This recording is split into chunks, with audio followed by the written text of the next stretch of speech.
Hello friends, welcome to GVK Academy channel.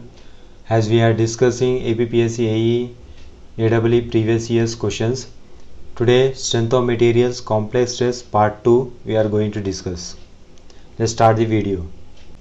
First question is, when a body is subjected to a tensile stress, then the normal stress on an oblique section of a body inclined at an angle theta to the normal of the section is. So this is the body and acting tensile stress. Find the normal stress on an oblique section. So find the normal stress on an oblique section which is inclined at an angle theta with the normal section. So we have formula of to calculate normal stress is equal to sigma x plus sigma y by 2 plus sigma x minus sigma y by 2 cos 2 theta plus tau xy sin 2 theta. So here shear stress is not given, so it is 0, and also y direction stress is not given, it is also 0.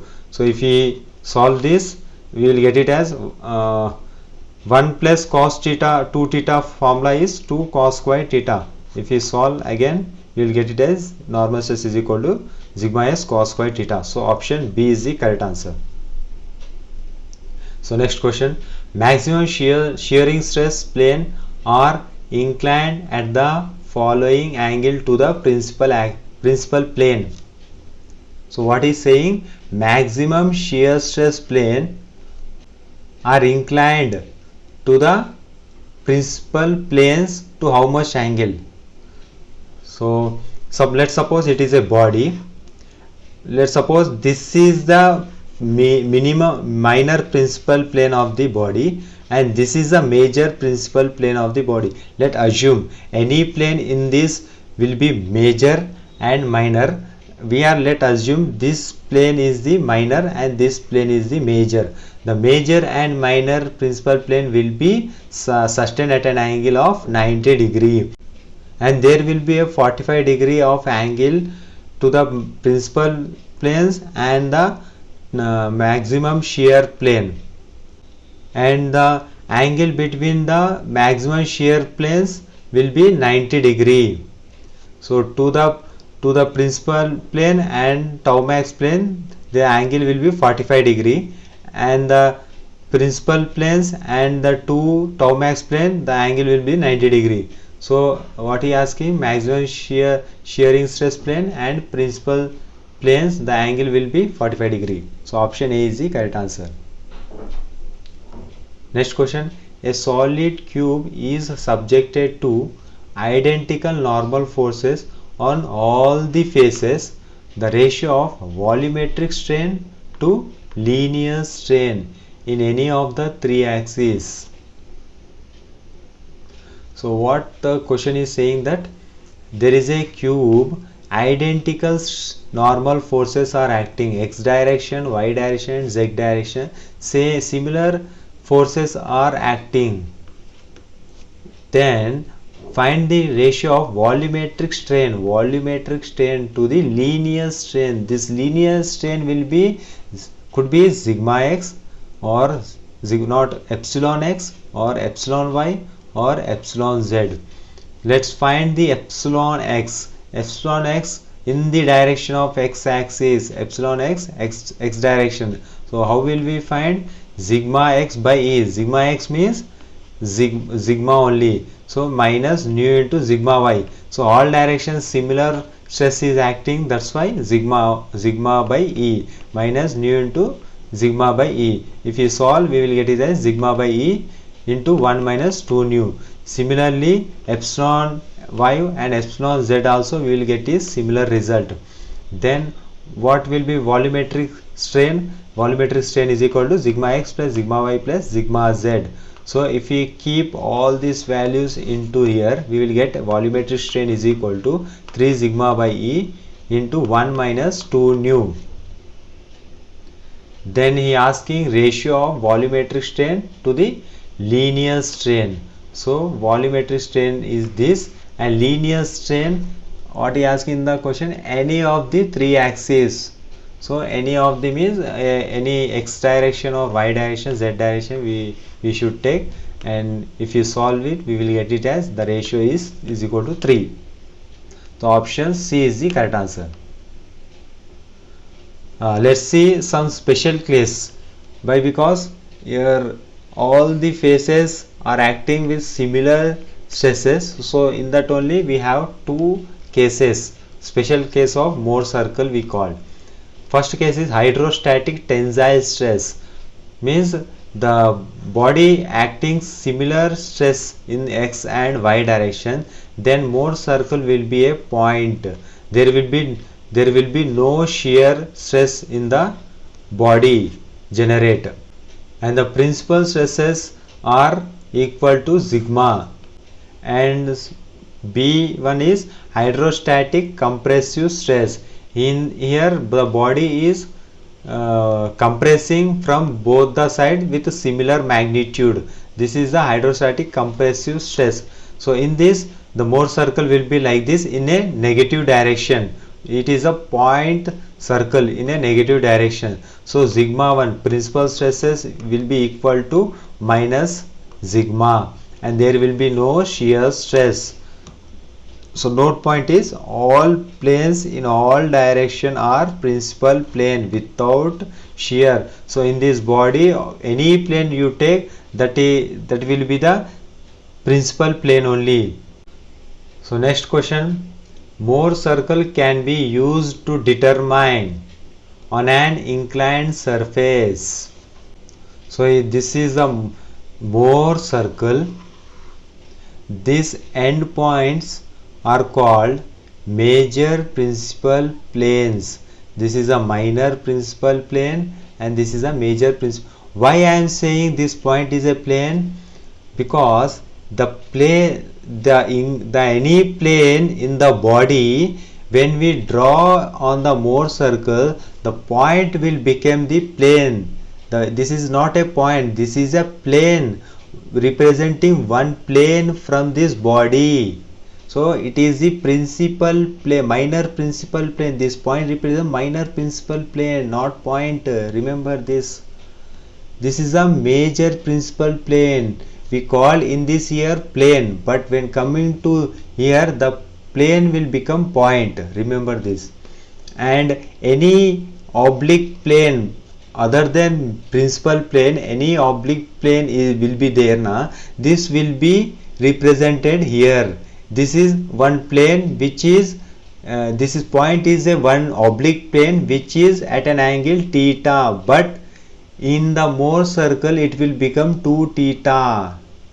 This point also remember. That means any plane in this body will be represented as a point here in this circle. The point may be here, and that point making an angle 2 theta, whereas here theta, that will become here 2 theta, and this will be the maximum shear. This will be the maximum shear, and this normal stress will be this distance. Here is the plane, and from here to this is a normal stress. If you find this length, that is the normal stress.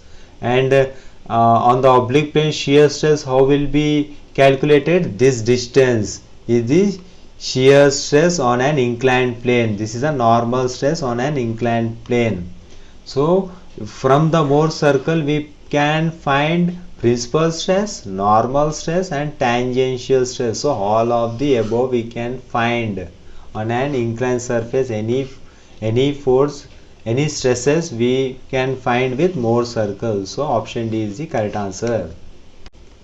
The extremities of any diameter on Mohr circle represent.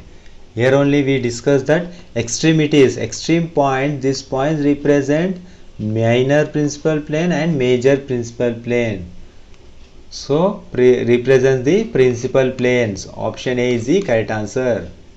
Next, a member is subjected to an axial tensile stress sigma, then the maximum shear stress induced in the member is equal to. So a member is subjected to an axial tensile stress. When a member is subjected to axial tensile stress, we have note that when only single axial stress acting, then that stress itself called as principal stress, and the plane on which axial stress acting called as principal plane. What he is saying that whenever a body is subjecting axial stress only in one direction, the stress itself is called as a principal stress, and on which plane it is acting, that plane called as a principal plane. If stress is acting both the direction, means we can't say which plane will be the principal plane. We will find with formulas, and we will have how to get principal plane angle. We have formula. If only one single stress only acting only one direction, means this is itself called as principal stress, and the plane is called as principal plane. Remember this point. And what he asking, find the maximum shear stress. So maximum shear stress formula, we know that sigma 1 minus sigma 2 by 2, major principal stress minus minor principal stress by 2, but only one stress, only sigma 1 given, only one direction given, so it is 0. So tau max equal to sigma by 2. So option B is the correct answer. So next question, the maximum shear stress from Mohr circle is given by. So maximum shear stress will be radius of the circle. So we are discussed here. So maximum shear stress will be radius of this circle. So next question, a body is subjected to equal tensile stress on orthogonal planes. The maximum shear stress in the body is. It is a special case already discussed in previous question. On orthogonal planes equal tensile, on orthogonal planes equal tensile stress is acting. So we will, Mohr circle will be a point circle, shear stress will be 0. What he asking, shear stress only asking, so shear stress will be 0. Next question, the maximum normal stress produced in a stress material subjected to axial tension. So this is also we discussed. So language is changed just. So maximum normal stress means principal stress only produced in a stress material subjected to axial tension. Whenever only axial stress acting only one direction, then we have this relation. How we got tau max is equal to sigma 1 minus sigma by 2. Then we have this relation. Previously we discussed, just language changed, question language changed, but same concept, same formula we should use. So that's it. So that's it for today. So we have seen that today, if you know the concept, we can do so many questions. We have seen that on the Mohr circle only so many questions are framed. So please learn the concept, each and every points. In this video I have covered less questions, but so many points I have discussed. Each and every point may make as a question. So please note all the points. So if you like this video, please subscribe to the channel, like and share, and join the Telegram group. Link is given in the description. Thank you.